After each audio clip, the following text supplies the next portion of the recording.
Tem a palavra o senhor deputado Plínio Salgado.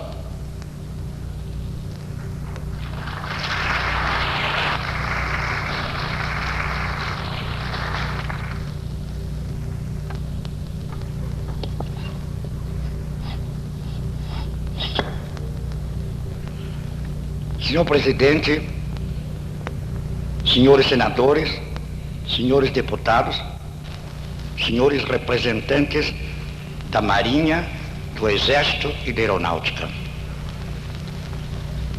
Mais do que o estudo da história e o conhecimento dos fatos que se desenrolaram em tempos pretéritos, entendo que a interpretação da história é o que mais convém para a formação do espírito cívico da nacionalidade e para o encaminhamento de sua marcha segundo seus destinos históricos. Tenho para mim que a história deve ser interpretada segundo os três fatores tomados unilateralmente pelos filósofos, mas que eu os conjugo numa só expressão. Há os que interpretam a história segundo as leis do determinismo materialista, condicionando os acontecimentos às circunstâncias anteriores que determinam novos fatos dos quais se geram outros. Há aqueles, como Carlyle, que põe na ação exclusiva dos heróis o comando dos acontecimentos históricos. Esses adotam o livre-arbítrio exclusivamente ou a interferência do homem na marcha dos fatos que se processam na história. E há finalmente aqueles providencialistas que colocam tudo nas mãos de Deus, como se Deus não tivesse dado liberdade ao homem para que ele colaborasse com sua ação nos desígnios da providência. Eu conjugo os três elementos e na apreciação da Guerra do Paraguai e dos fatos históricos brasileiros entendo que operou o determinismo histórico baseado nas circunstâncias geográficas que poderemos hoje chamar geopolíticas. Entendo que houve a interferência direta do livre-arbítrio das nacionalidades americanas. E entendo também que acima do determinismo histórico e do livre-arbítrio operou a providência divina. A história do Brasil costumo eu dividi-la em três ciclos. O primeiro, o da expansão territorial, defesa da pátria no mar e avanço para o sertão desconhecido, com integração de novos territórios. O segundo ciclo será aquele em que houve a integração jurídica da nacionalidade. Começa, acredito eu, antes de 1750, mas positiva-se e torna-se explícito no Tratado de Madrid, de 13 de janeiro de 1750, quando Alexandre de Gusmão, o artífice daquele instrumento internacional, interpretou o sentimento da nacionalidade brasileira, que transitava do mero sentimento de pátria para a consciência de nação. Daí por diante, integrado juridicamente o território, nós encontramos a semente da diferenciação dos grupos nacionais americanos dos da Europa, porquanto o artigo 3º daquele tratado reza que no caso de se empenharem em guerra no continente europeu, Portugal e Espanha ficavam isentas de lutarem entre si as colônias portuguesa e espanhola. Era o reconhecimento da nossa diferenciação e nacionalidade é diferenciação. Daí por diante, consolidada a posse do nosso território pela aplicação do uti possidetis no direito internacional, nós começamos a elaborar a nossa integração política. A nossa integração política começa com os primeiros pruridos de independência, manifestados principalmente na Inconfidência Mineira, e posteriormente nos acontecimentos consequentes da decisão das Cortes de Lisboa de fazer o Brasil retornar à condição de colônia, quando já era um reino independente, ombro a ombro com Portugal. E daí por diante, quer no agitar do Primeiro Império, nos dias tumultuosos da regência, e posteriormente, depois da maioridade de Pedro II, através de toda a ação política de estadistas eminentes, nós entramos na fase da integração política do país. O Tratado de Madrid, de 13 de janeiro de 1750, traz o germe do pan-americanismo, a consciência, portanto, da união dos povos livres da América, no sentido de marcharem para o objetivo comum de realizar uma civilização baseada na democracia, nas liberdades humanas. É daí que parte o sentido da solidariedade continental, que não se cinge apenas ao conceito de Monroe, quando se levanta contra as possibilidades da Santa Aliança, organizada pelo czar da Rússia, pela França, pela Áustria e pela França, declarando que a América é para os americanos e dizendo que em caso de agressão contra qualquer um de nós, todos os outros se levantariam para defender o agredido. Não. A doutrina pan-americanista tem também um sentido de preservação dos povos contra as ditaduras, contra os regimes absorventes e totalitários que suprimem as liberdades humanas, e por conseguinte há interesse de cada uma das nações americanas e de todas em conjunto no sentido de sustentar os princípios da democracia onde quer que eles estejam ameaçados. Criamos nessa fase da integração política um alto sentido nacional. Devemos ao Império, a figura magnânima de Dom Pedro II e dos altos estadistas que o rodearam, a formação dessa consciência política brasileira, que é exemplo sem par entre as nações da América, porquanto nunca nos perdemos nos pronunciamentos, nunca nos agitamos por interesses pessoais ou de caudilhos. Pelo contrário, as próprias forças armadas da nação têm dado constante exemplo da sua generosidade e da sua desambição, quando, interferindo em momentos graves da história para recompor o equilíbrio perdido da nação, imediatamente reintegra a nação no curso normal da democracia. Se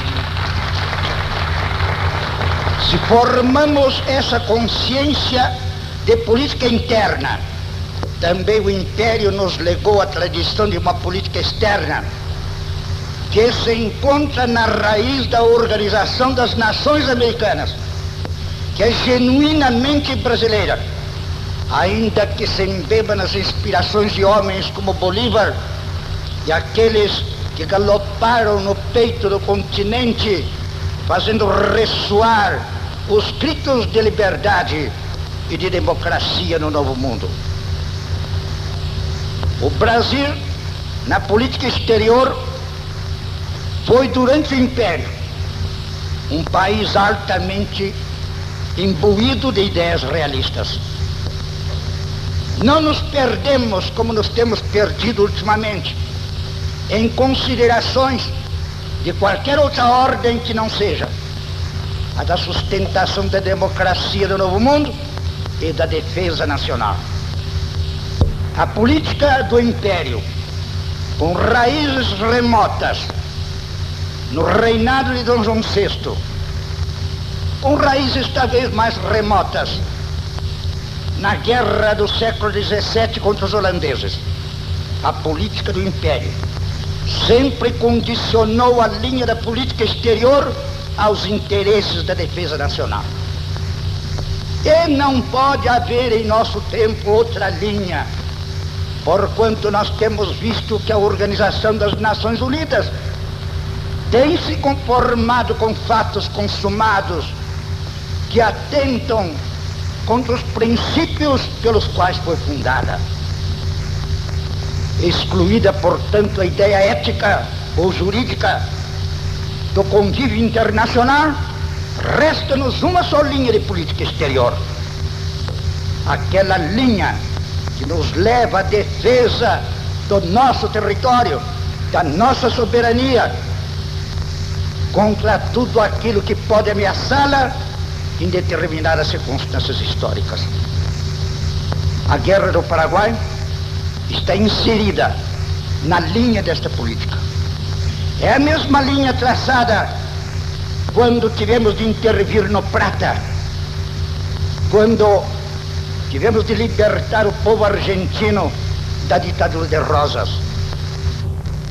É a mesma linha política adotada na província cisplatina, hoje o estado do Uruguai, tendo em mira restituir a liberdade e a democracia ao povo que delas estava expoliado.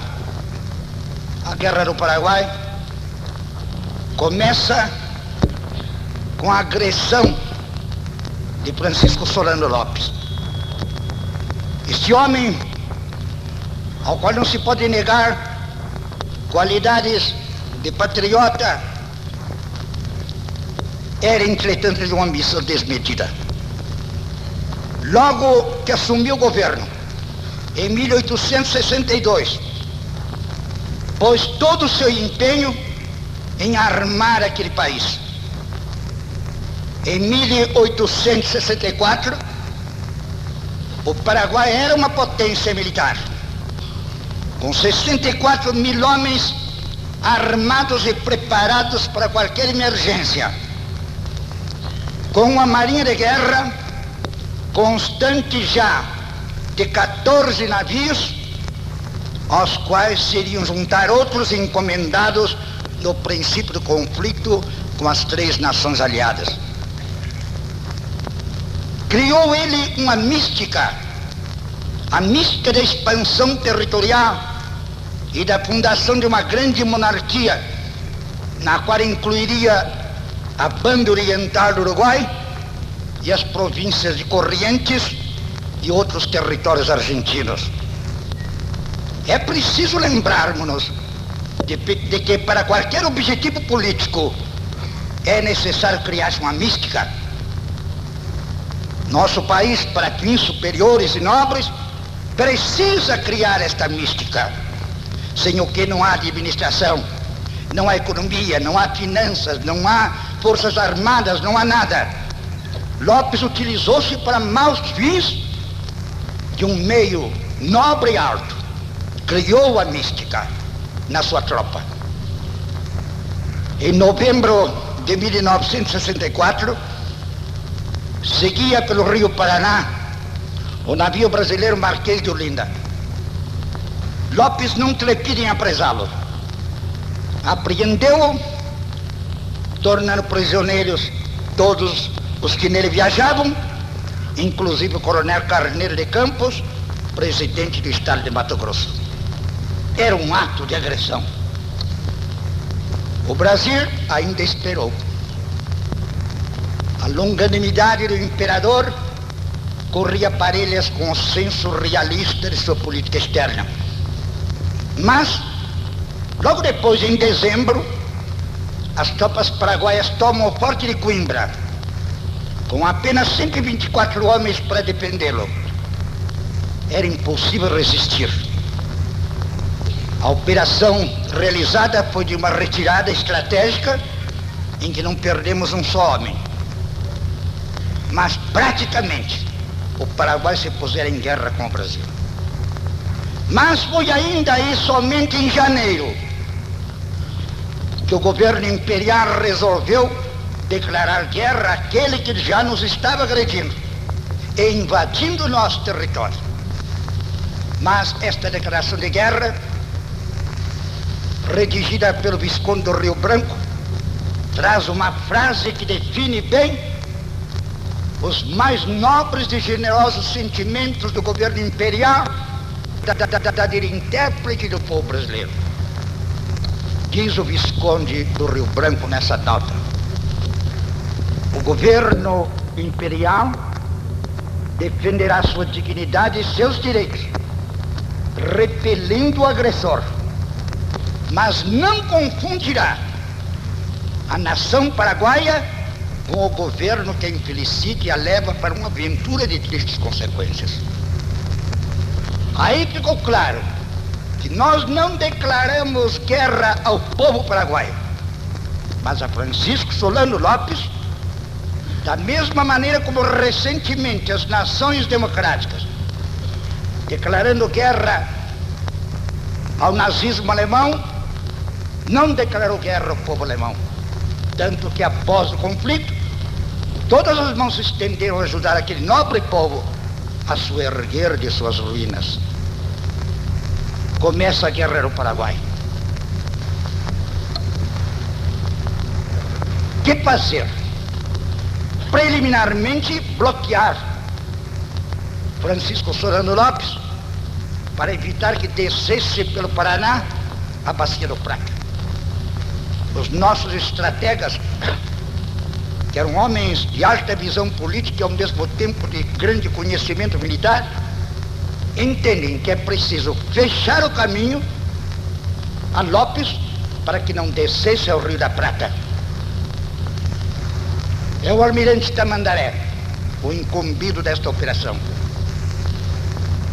Encontra-se comandando a esquadra brasileira.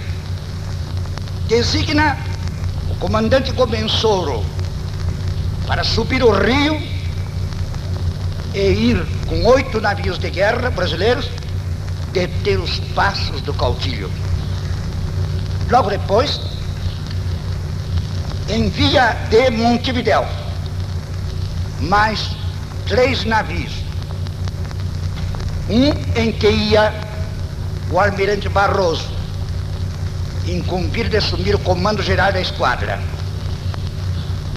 Era o navio Amazonas, a fragata Amazonas, navio pesado, navio de rodas, que iria encontrar grandes dificuldades nos baixios e bancos de areia daquela grande bacia pluvial. Ia acompanhado por mais 2 outros pequenos navios, e chegando em Goia, assume o comando geral da esquadra. Inicia a marcha rio acima. Já Corrientes, cidade argentina, estava tomada pelas tropas paraguaias. Em conjugação com as forças do general Palmeiro, consegue-se tomar Corrientes. Tomar a Corrientes, Lopes fica enfurecido e resolve destruir a esquadra brasileira, acrescida de mais 3 navios aliados. É nessas condições que, encontrando-se a nossa esquadra no ponto em que o pequeno riacho, que justamente por ser pequeno era chamado Riachuelo, encontra-se com as águas do Grande Rio, pouco abaixo de Corrientes, é ali que se encontra a nossa esquadra.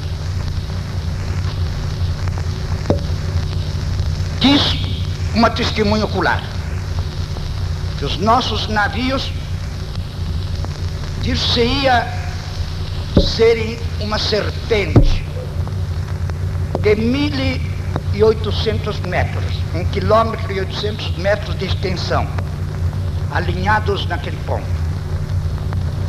Eis que se chega a 11 de junho de 1865, domingo da Santíssima Trindade. O dia que amanhecer enevoado, pouco a pouco se ilumina por um céu azul. É um dia de glória, como que a natureza, naquele frio de 10 graus centígrados, quer se engalanar para o triunfo das nobres ideias libertadoras de um povo verdadeiramente democrático. Prepara-se o altar no navio Capitânia para a celebração do santo sacrifício da missa. Eis que, 9 horas da manhã, o navio Merim, que se encontrava na vanguarda, dá o sinal de inimigo à vista. E logo em seguida, 8 navios inimigos. Barroso imediatamente dá o sinal, preparar para o combate. Em seguida, descem rapidamente os navios paraguaios de calado menor e, por conseguinte, mais agilmente à vontade naquele cenário onde nossos navios pesados encontravam sérias vicissitudes. Rompe o fogo dos navios paraguaios e da artilharia de terra que nas barrancas do rio cooperava para o êxito da vitória das armas de Lopes. Inicia-se o combate. É um combate terrível.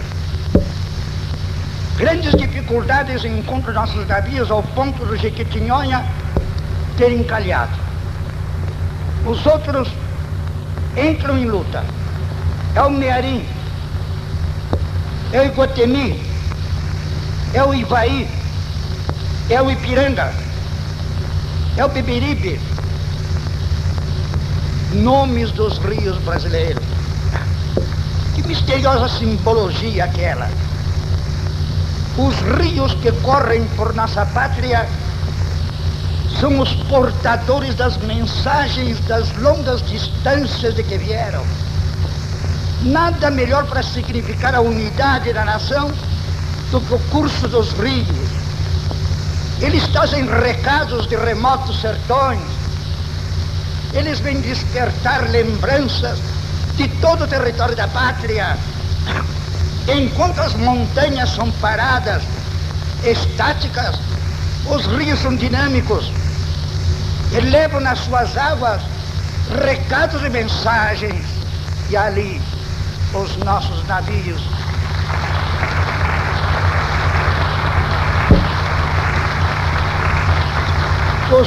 navios têm os nomes dos rios brasileiros. E a capitaneá-los, o maior dos rios, o Amazonas, nome da fragata Capitânia. É realmente o Brasil, a alma da pátria, que se levantou naquele instante para cumprir uma missão histórica. Mas o combate continua.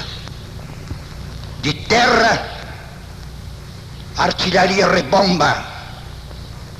Ao alcance da fuzilaria das barrancas, caem patrícios nossos, respondem fortemente à agressão.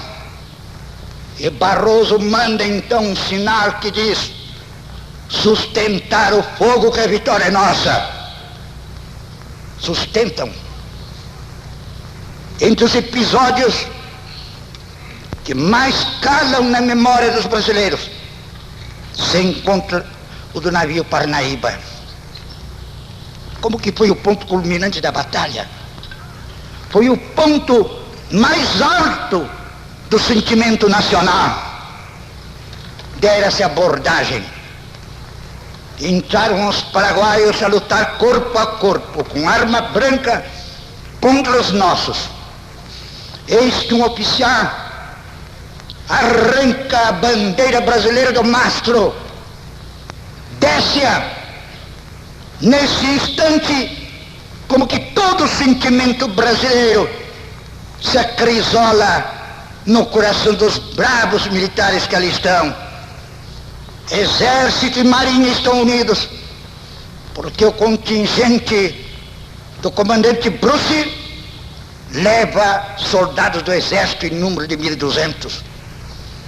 Unem-se à Marinha, que sagrado exemplo para nossos dias, em que tanto necessitamos a união das três armas no nosso país.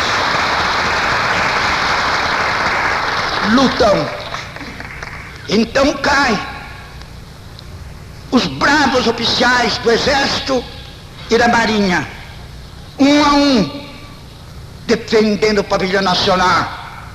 É nesse instante que o guarda-marinha Grinnell e o marinheiro de primeira classe,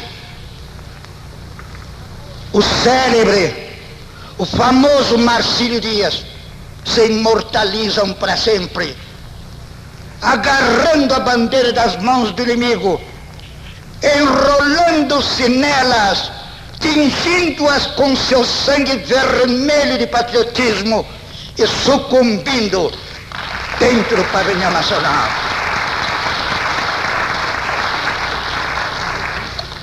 Pouco depois, apesar de toda a tristeza e acabrunhamento pela perda daqueles heróis, eis que surgem gritos de alegria: viva o imperador, viva o Brasil, viva o almirante Barroso. Que foi? Foi a Parnaíba que rechaçou os inimigos, foi a Parnaíba que tornou a hastear o sagrado pavilhão verde e amarelo de nossa pátria. O combate prossegue. Quando o almirante Barroso, ainda que posteriormente passível da censura de Tamandaré, como se viu da leitura feita pelo senador Vasconcelos Torres, da carta que ele dirigiu àquele grande brasileiro, resolve aquilo que é comum no brasileiro. O brasileiro é improvisador. Até no futebol, ele vence sempre que improvisa, surpreende a técnica adversária. É uma capacidade imaginativa, é um dom de nossa raça. Barroso resolve fazer de seu navio um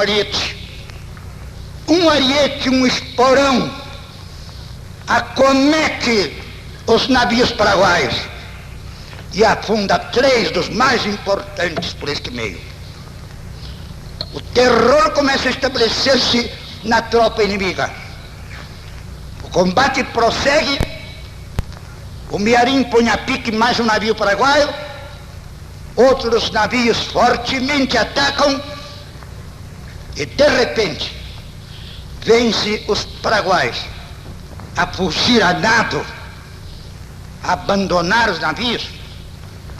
E nas barrancas, onde a artilharia cantava constantemente sobre os nossos navios e nossos homens, começa também a estabelecer-se o pânico, porque a nossa artilharia varria inteiramente aquela moldura de fogo em que se encontrava a nossa esquadra. Às 4 horas da tarde, sobravam apenas 4 navios paraguaios, que fogem precipitadamente rio acima. Estava ganha a Batalha do Riachuelo. A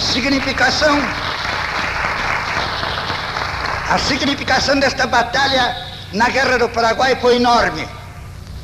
Dali prosseguiu-se tomando a fortificação de Mercedes e posteriormente avançando mais para o norte. Seguem-se páginas de epopeia, que não é um momento de relembrarmos aqui, em que focalizamos apenas o episódio da Batalha do Riachuelo. mar de Curupaiti. É a passagem de Humaitá, que parecia impossível dadas as correntes que se encontravam de lado a lado de margem a margem do rio. São as lutas consequentes que se escrevem em toneleiros até Campo Grande finalmente Cerro Corá. Termina a guerra em 1870. O Brasil age magnanimamente para com o povo paraguaio. A desgraça de um ditador impensado. O Paraguai, que contava 1.200.000 habitantes, ao terminar a guerra, não tem mais do que 200.000 habitantes. Honra seja feita esse povo, que se bateu denodadamente, ainda que induzido em erro, com a mística sagrada da pátria, neste ponto nos dando exemplo, para em qualquer emergência agirmos da mesma maneira.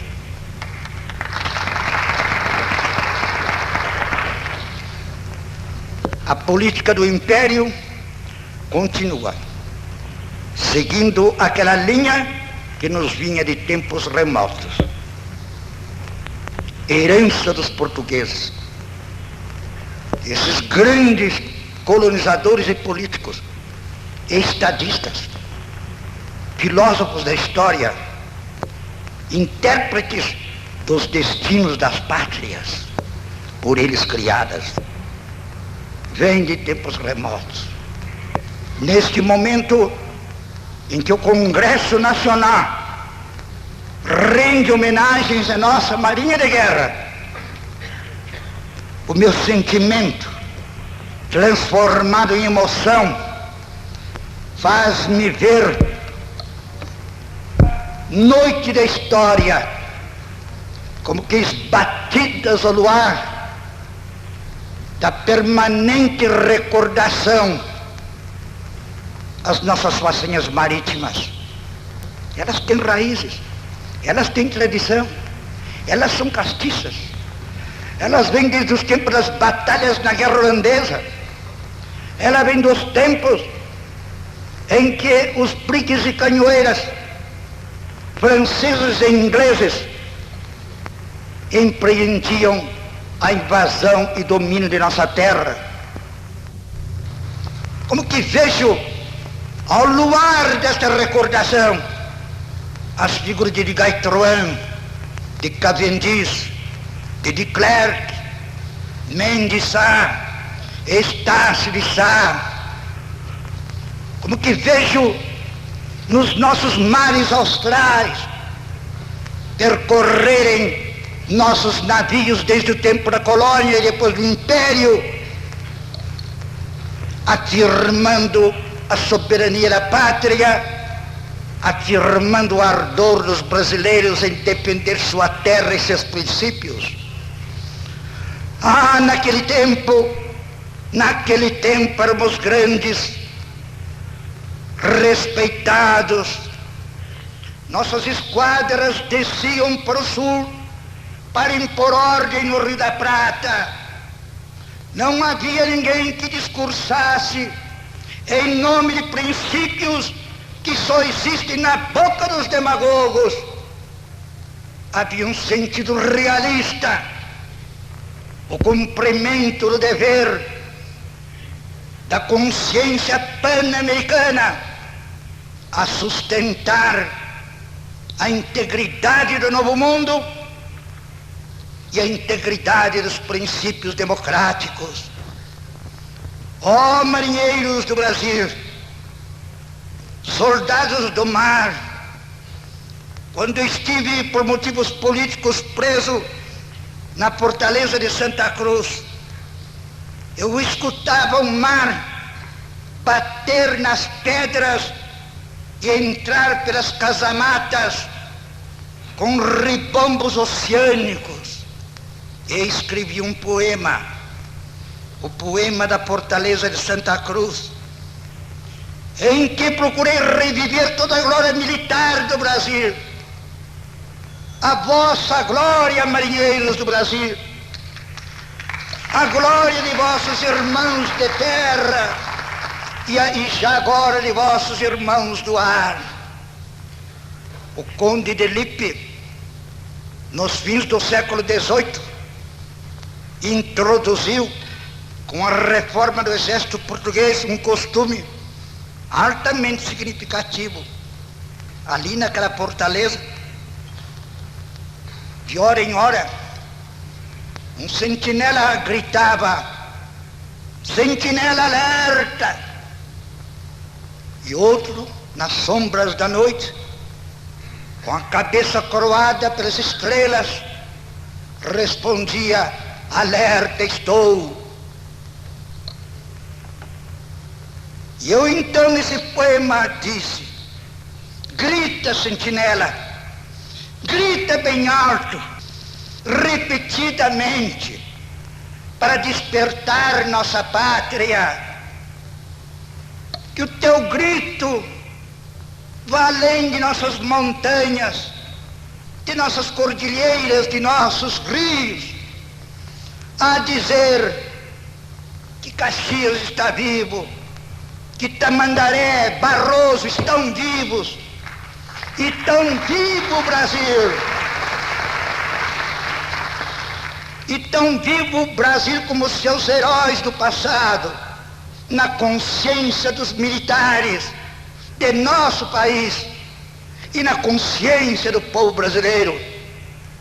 Sejam estas palavras da minha suprema homenagem no centenário da Batalha do Riachuelo às 3 Forças Armadas do Brasil, e no caso particularmente a nossa Marinha de Guerra, para que, gritando "Sentinela alerta", cada brasileiro em cada rincão de nossa pátria se sinta com a responsabilidade pela defesa dos direitos, da liberdade, da democracia, da soberania, da honra e da dignidade do Brasil, com a responsabilidade de responder: alerta estou!